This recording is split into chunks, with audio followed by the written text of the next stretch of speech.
Hi friends, నా పేరు చాలిక చంద్రశేఖర్. అందరు ఎలక్షన్స్లో బిజీగా ఉన్నారు, కానీ నేను సికింద్రాబాద్ ఎంపీగా పోటీ చేస్తున్నా. నా serial number 26 computer symbol. So just సరదాగానే బయటకు వచ్చి చూస్తున్నాను మా దగ్గర ఉన్న పార్కులో. సో ఎలా ఉంటుంది ఏంటి అని చిన్న ఎక్స్పెరిమెంట్. అందరూ కోట్ల రూపాయలు ఖర్చు పెడతారు, నేను జాబ్ చేస్తూ కేవలం 25,000తోనే 25 లక్షల మందికి రీచ్ అయ్యాను నా యాడ్, అంటే ఫేస్బుక్ క్యాంపెయిన్ ద్వారా. సో అట్లనే ఉద్యోగాలు ఎవరైతే గ్రాడ్యుయేట్స్ జాబ్ కోసం చూస్తున్నారో మీరు ఇట్లా నాకు ఇట్లా సపోర్ట్ చేసి నెగ్గించి ఈ వీడియో వైరల్ చేసి వెళ్తే మీకు జాబ్ వచ్చే గ్యారంటీ నాది. ఎన్నో నాయకులు ఎంతోమంది హామీలు ఇస్తుంటారు. పాలిటిక్స్ అంటేనే కోట్లతో కూడిన విషయం. సో ఎంతోమంది సెలబ్రిటీలు, నాయకులు, లీడర్స్ ఇప్పుడు నార్త్ నుంచి మొత్తం దండయాత్ర చేస్తారు తెలంగాణ మీద. వాళ్ళకి కావాల్సింది ఎంపీ సీట్లు, మనకు కావాల్సింది ఉద్యోగాలు. ఇప్పుడు వాళ్ళకి ఎంపీ సీట్లు ఇద్దామా, ఉద్యోగాలు తీసుకుందామా? సో ఉద్యోగాల కోసానికి ఏకైక వ్యక్తి, ఏ పొలిటీషియన్ మీకు ఉద్యోగాల గ్యారంటీ ఇవ్వడు, నేనైతేనే ఇవ్వగలుగుతాను. ఎందుకంటే ఇదే ఫీల్డ్లో నేను ఉంటున్నాను కాబట్టి 20 years ఎక్స్పీరియన్స్, ఐటీ ఎక్స్పీరియన్స్ ఉంది. సో ఏ కోర్స్ చేస్తే బాగుంటుంది, ఎవరికి ఏ జాబ్ సూటబుల్లో ఈజీగా నేను చెప్పగలుగుతాను. ఇలాంటి ఆపర్చునిటీ మళ్ళీ రాదు. మీరు ఎవరికో ఇచ్చి ఎవరికో ఓటేస్తే ఏం లాభం చెప్పండి? సో ఇలాంటి మళ్ళీ రాకుండా అంటే డెవలప్ అవ్వాలంటే సింపుల్గా చెప్తున్నాను, ఈ ఎలక్షన్ క్యాంపెయిన్కి నేను ఉన్న కొద్దీ ఎమ్మెల్యేగా, ఎంపీగా 2019లో చేశాను, రీసెంట్గా చేశాను.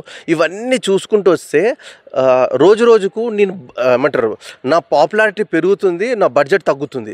సో ఈసారి నేనేం చేసిన, ఫేస్బుక్ యాడ్తో మొత్తం R&D అన్నీ చేసి సింపుల్ ఒక జాబ్ పెట్టేసి 25,000 అంటే 1,000 రూపీస్ పెడితే 1 lakh మందికి నేను నా గురించి పంపించగలుగుతున్నాను. సో చాలామందికి ఎక్కడేమవుతుందంటే ఇప్పుడు టైం కూడా లేదు.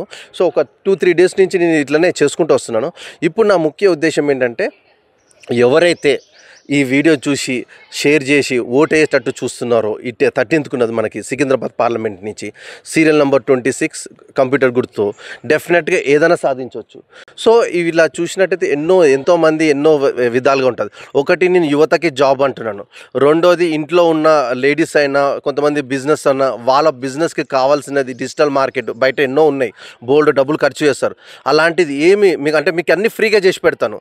సో ఎందుకంటే ఇప్పుడు నాకు ఒక్కడికైనా అంతే పడుతుంది, మీకైనా అంతే పడుతుంది. సో మీకు ఒక నాలెడ్జ్ సెట్ చేసి ఒక యూట్యూబ్ ఛానల్ అయినా అవ్వుండొచ్చు, లేకుంటే డిజిటల్ మార్కెటింగ్ అని ఉండొచ్చు, మీకు ఒక సెటిల్ జాబ్ వచ్చేటట్టు చూస్తాను. ఎవ్రీ మంత్ ఒక ఫిక్స్డ్ ఇన్కమ్ వచ్చేటట్టు చూస్తాను. యువత ఇట్లాంటి గవర్నమెంట్ మాత్రం ఎలాంటి డిసిషన్స్ ఇలాంటివన్నీ ఎంకరేజ్ అంటే ఇవ్వదు.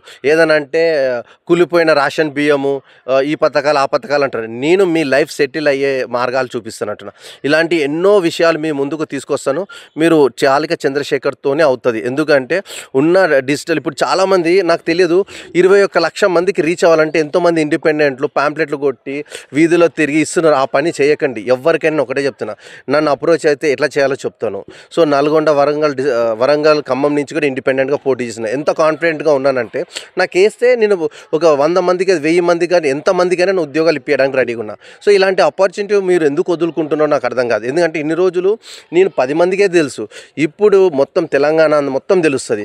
స్కిల్ ఉంటే ఏదైనా సాధించవచ్చు. మీకు స్కిల్ సెట్ ఇచ్చి మీకు డెవలప్ చేయడానికే నా ముఖ్య ఉద్దేశం. మీకు జాబ్స్ వచ్చేటట్టు మంచిగా మన కాళ్ళ మీద నిలబడేటట్టు చేసుకోవచ్చు. ఇన్ని కోట్ల రూపాయలు చేస్తారు కానీ మనకు ₹1 బెనిఫిట్ లేదు. ఏమంటారు, కిషన్ రెడ్డిని తీసుకున్నా, ఎవరిని వేసినా సరే, ఎవరికి వేసినా సరే కోట్ల రూపాయలు ఖర్చు పెడుతున్నారు కానీ మనకు ఏం లేదు. రైల్వే స్టేషన్కి 500 కోట్లు అంటున్నాడు, ఎయిర్పోర్ట్ లాగా చేస్తున్నట్టు. అవి కాదు మనకు కావాల్సింది. MMTS ఇదివరకు ఎక్కువ సర్వీసులు ఉన్నాయి, ఇప్పుడు తగ్గినాయి. అవి పెంచు, ట్రాఫిక్ నిర్మూలించు, ఉద్యోగాల కల్పన చూయించు. ఇలాంటివి చేయాలి. కానీ ఇలాంటి ఇప్పుడు మోడీ ఎగ్జాంపుల్ చెప్తున్నా, మన నార్త్ వాళ్ళు ఎప్పుడు మనకు సౌత్ మీద చిన్న చూపు ఉంది. వెంకయ్య నాయుడుకు గవర్నర్ పోస్ట్ అంటే నెక్స్ట్ హిట్ లిస్ట్లో, నెక్స్ట్ PM లిస్ట్లో ఉంటే అతన్ని గవర్నర్గా చేసేసి డమ్మీ చేసి పక్కన పెట్టేశారు వెంకయ్య నాయుడు గతంలో. అట్లనే ఎవరైతే ఎల్కే అద్వానీని కూడా పెద్ద అతనని చెప్పి మోడీ ఎవరితోనైతే థ్రెట్ ఉంటుందో ఎప్పుడైనా అతను పక్కన పెట్టేస్తాడు ఏదో ఒకటి ఇచ్చేసి.